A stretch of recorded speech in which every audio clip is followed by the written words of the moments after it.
দাও ছড়িয়ে দাও, দে দে দে চালগুলো দে। হ্যাঁ তো তুই দে।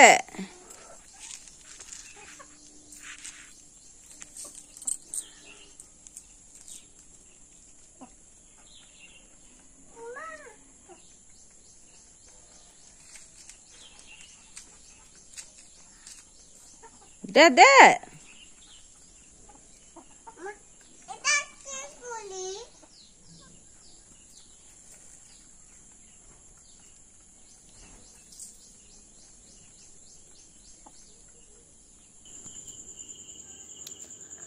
তো শুভ সকাল আমার প্রিয় বন্ধুরা, তোমরা যে যেখানে আছো ভালো আছো সুস্থ আছো। বিট্টু বিদিশার আরেকটি নতুন পর্বে তোমাদের সকলকে স্বাগত জানাই।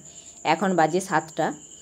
তো ঘরের কাজ যা ছিল সমস্ত কাজকর্ম করে মুরগিগুলোকে খেতে দিলাম। তো দেখলেন বিট্টুও ছিল, তো মুরগিগুলোকে খেতে দিয়ে হাঁসগুলোকে ছেড়ে ঘরের যা কাজ ছিল সমস্ত কাজ করে, আর মেয়ে তো স্কুলে গেল, ওর যা ছিল রেডি করিয়ে ওকে পাঠিয়ে দিলাম।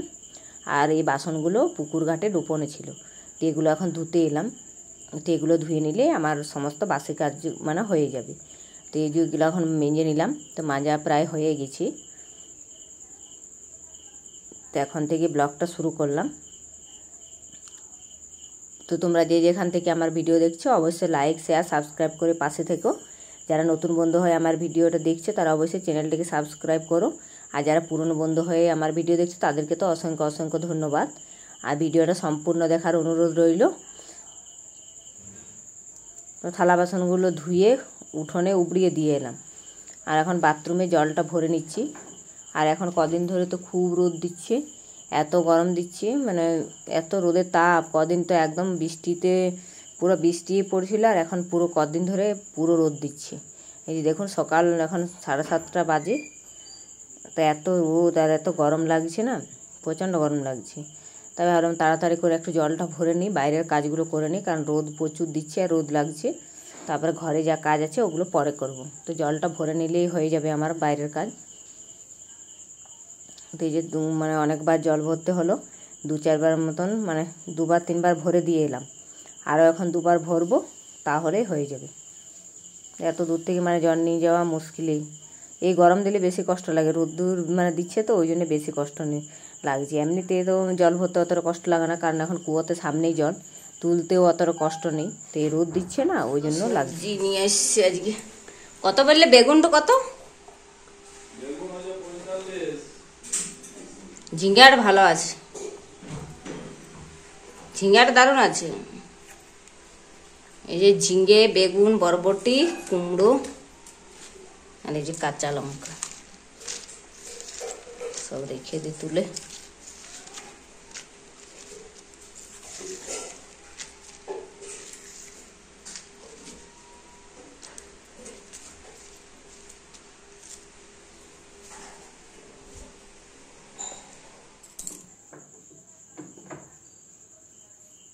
তা এই যে সবজি নিয়ে এসছে, বিদিশার বাবা বাজারে গিয়েছিল ওই যে বিদিশাকে দিতে গিয়ে, তো ওই দিক থেকে অনেক সবজি নিয়ে এসছে।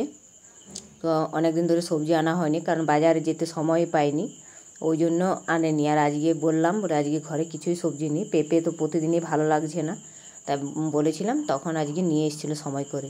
তো এই যে কত সুন্দর মানে সবজিগুলো আজকের একদম টাটকা টাটকা কচি কচি সবজিগুলো ছিল। ঝিঙ্গেটাও খুব সুন্দর ছিল, আর ওই যে বেগুনগুলো দারুণ। তাই ভাবলাম বেগুনগুলো চাকা চাকা করে গোল গোল করে ভাজবো, ওই জন্য ওগুলো মানে কেটে নিলাম। আর এই যে বরবটি ঝিঙ্গে একটা তরকারি করব, তো ওটা কেটে নিলাম। তো সমস্ত সবজিগুলো আমার কাটা হয়ে গেলো, আজকে একটু আগেই কাটাকাটিটা করে নিলাম, তাহলে রান্না করতে সুবিধা হয়। আর বেলা হয়ে গেলো তাহলে আর কোনো অসুবিধা হয় না। আর এইদিকে দেখুন যত সমস্ত মানে বাইরে বিট্টু বিদিশার ছোটোবেলায় যে জামা কাপড় ছিল ওগুলো ঘরে একটা জায়গায় মানে ছিল, তো ওগুলো সব রোদে দিয়ে দিলাম। ওগুলো মানে পড়েই আছে বেকার, ঘরগুলো মানে রাখার জায়গা হচ্ছে না। আর এখানে ওখানে মানে রেখেছিলাম, তো ভাবলাম রোদে দিয়ে দিই, বালিশ করে দেবো বিকেলবেলায়, ওই জন্য রোদে দিয়ে দিলাম। এখন ভাদ্র মাসের রোদ প্রচুর, তো ওই জন্য বের করে দিলাম। আর ওদের ছোটো ছোটো জামাগুলো ওগুলো কী আর করব, ভাবলাম বালিশ করে দিই, তাহলে এক জায়গাতে থেকে যাবে। তাই ওগুলো রোদে বের করে দিয়ে স্নান করে পুজো দিয়ে, এই যে পুজো দিয়ে দিয়েছি ঘরে। আর বাইরের দিকে ধূপটা দেখিয়ে নেব, আর রান্নার জলটাও নিয়ে নিয়েছি। তা অনেকটাই বেলা হয়ে গেছে, আজকে বিদিশা স্কুল থেকে চলে এলো।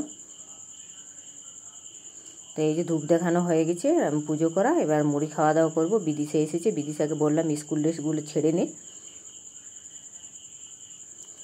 তো আমরা মুড়ি খাওয়া দাওয়া কমপ্লিট করে আর এই যে রান্না বসিয়ে দিয়েছি। একদিকে ভাত হচ্ছে আর একদিকে এই যে বেগুন ভাজাটা করব। বেগুনগুলো কেটেছিলাম আগে, এখন নুন হলুদ মাখিয়ে যে ভেজে নিচ্ছি চাকা চাকা করে। এই বেগুন ভাজাটা খেতে তো সবারই খুবই পছন্দ। তো ভালো বেগুন কচি থাকলে এরকম করে মানে ভাজা হয়। তো আজকে বেগুনটা খুব সুন্দর ছিল, তার জন্য এরকম করে ভেজে দিলাম। তো এই যে আমার বেগুন ভাজা হয়ে গেছে, এবার আরেকবার দিতে হবে, একসঙ্গে তো অতগুলো ভাজা যাবে না। তো এগুলো ভেজে নেব, তারপর ঝিঙে বরবটির তরকারিটা করব।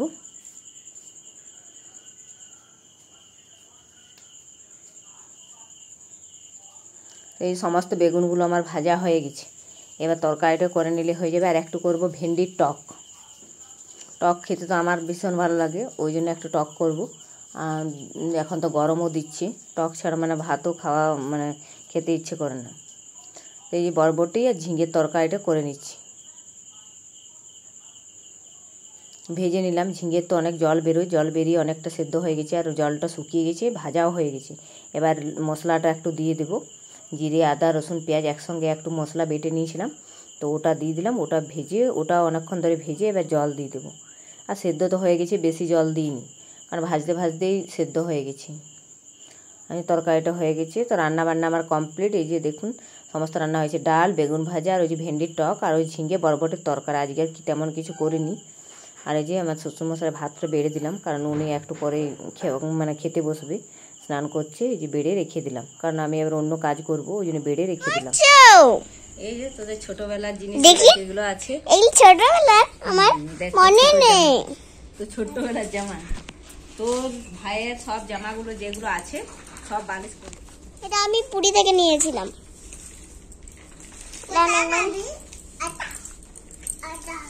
অনেক জামা আছে, আমার ভালো ভালো নরম করে বানিয়ে দাও। খুব সুন্দর ছিল জামাটা। এটা তোর বাবা একবার এনে দিয়েছিল, সেই কখন রে একবার এনে দিয়েছিল। এই জামাটা খুবই ছোট, এখন ছোট হয়েছে, তখন হতো। কত সুন্দর জামা, এটা তোর বাবা এনে দিয়েছিল। এটা আমার নিও না, এটাও নিয়ে নিলে। মা এগুলো কি করবো, এগুলো দিয়ে তো বালিশই হবে। এই গেঞ্জিটা আমাকে কে এনে দিয়েছিল মা, ভুলে গেছি। দাদা, আরে এটা তোকে মামা ঘরে ছোট দিদা দিয়েছিল। ছোট দিদা এই জামাটা দিয়েছিল, দেখ কত সুন্দর জামাটা। আমার সবাই জামা দিয়েছিল। একটা একটা বালিশ ছিল বই নিজে ঘরে, দেখ তোদের ছোট ছোট জামা খান দিয়ে বালিশ হয়ে গেল। কই দেখি, এই তো একটা বালিশ ছিঁড়া ছিল। তোদের ছোটবেলাকার জামা দিয়ে বালিশ হতো। জায়গা ঘরে ঘরে দিয়ে একটা একটু যা পালং রেখে দিয়ে সেলাই করতে রইল, থাক একটু রেখে করে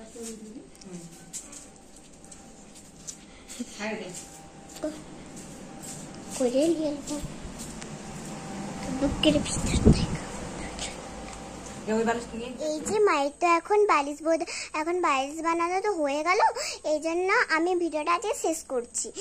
আজকে তো খুব বেলা নেই, তো আজকে ভিডিওটা বড় করবো না, ভিডিওটা এখানে রাখছি। আজকের মতো টাটা।